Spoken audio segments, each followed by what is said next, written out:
Srinivasarao alias కోడికత్తి శ్రీను ఈ రోజున 5 సంవత్సరాల నుంచి 307 కేసు మీద జైల్లో మగ్గుతున్నాడు. కనీసం అతనికి కోర్టులు బెయిల్ కూడా ఇవ్వట్లేదు. ఒక 307 కేసులో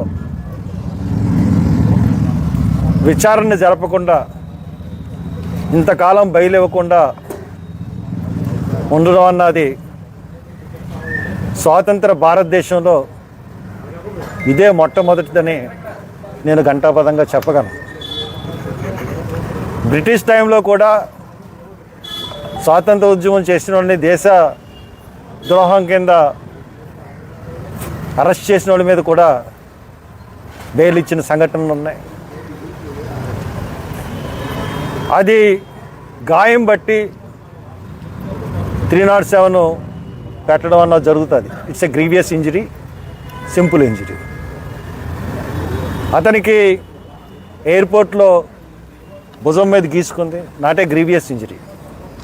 జగన్మోహన్ రెడ్డి గారు ప్రతిపక్ష నాయకుడిగా ఉన్నప్పుడు జరిగిన దాడి, ఆ దాడిలో ఆయనకి భుజం మీద గీసుకుంది.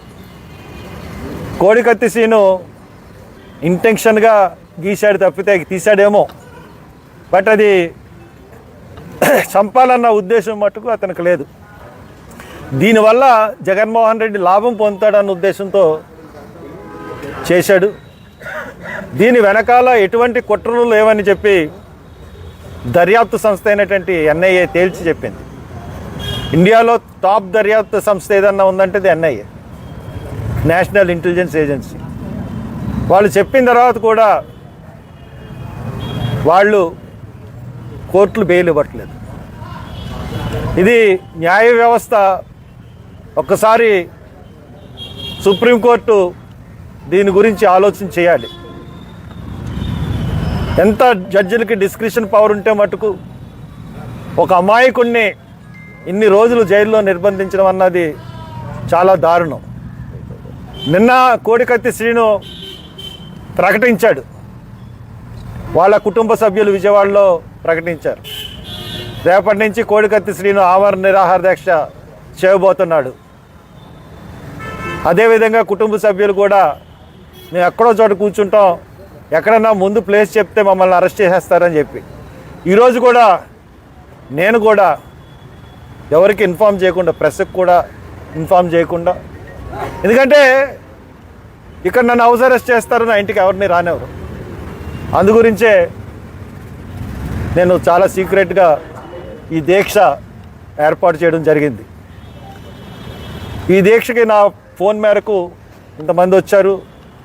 అందరూ కోడికత్తి శ్రీనికి సంఘీభావంగా కూర్చున్నారు. జగన్మోహన్ రెడ్డి గారు వచ్చిన తర్వాత దళితుల మీద దాడులు ఎక్కువైపోయినాయి, దళితుల మీద హత్యలు ఎక్కువైపోయినాయి. ఆయన వచ్చిన తర్వాత ఒక్క కేసు కూడా సాల్వ్ చేయలేని పరిస్థితి ఈరోజు ఉంది. ఒక్క కేసు కూడా సాల్వ్ అవ్వలేదు. 2 మామిడికాయలు కోసిన వక్కి సీను మొదలుకొని ఏ కేసులో కూడా జడ్జిమెంట్ రాలేదు.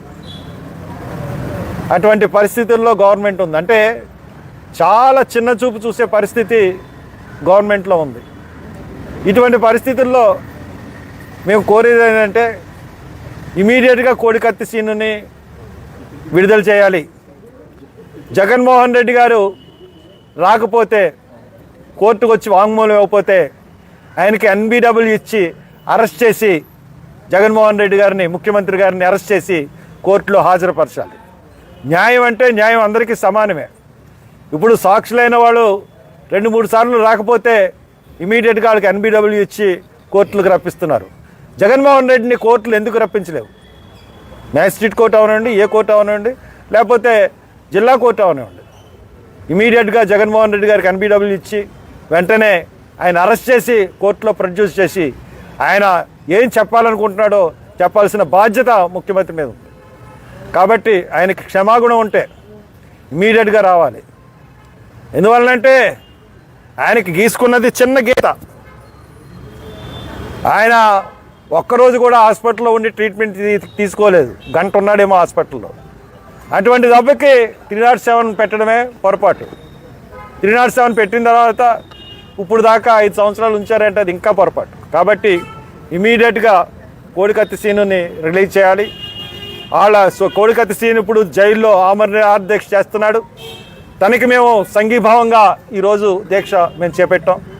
ఈ రోజున రాష్ట్రంలో దళితులందరూ ఎవరికాళ్ళు, ముఖ్యంగా కోడికత్తి సీను నా నియోజకవర్గంలో ముమ్మిడివరం నియోజకవర్గంలో అమలాపురం పార్లమెంట్లో ముమ్మిడివరం నియోజకవర్గంలో లంక ఆఫ్ టానే లంక గ్రామానికి చెందినవాడు. వాళ్ళ కుటుంబానికి ఆర్థిక సాయం కూడా నేను చేశాను. అలాగే ఆ కుటుంబం చాలా పేద కుటుంబం, ఆ కుటుంబాన్ని ఆదుకోనండి. అంతేకాకుండా వాళ్ళ కుటుంబ ఆ అబ్బాయికి జరుగుతున్న అన్యాయాన్ని దళిత సంఘాలన్నీ కూడా ఒక్కొక్క రోజు మీరు దీక్షలు చేసి నిరాహార దీక్షలు చేసి ఒక్కొక్క రోజు మీరు సంఘీభావం తెలియచమని అందరికీ పిలిపిస్తున్నాను.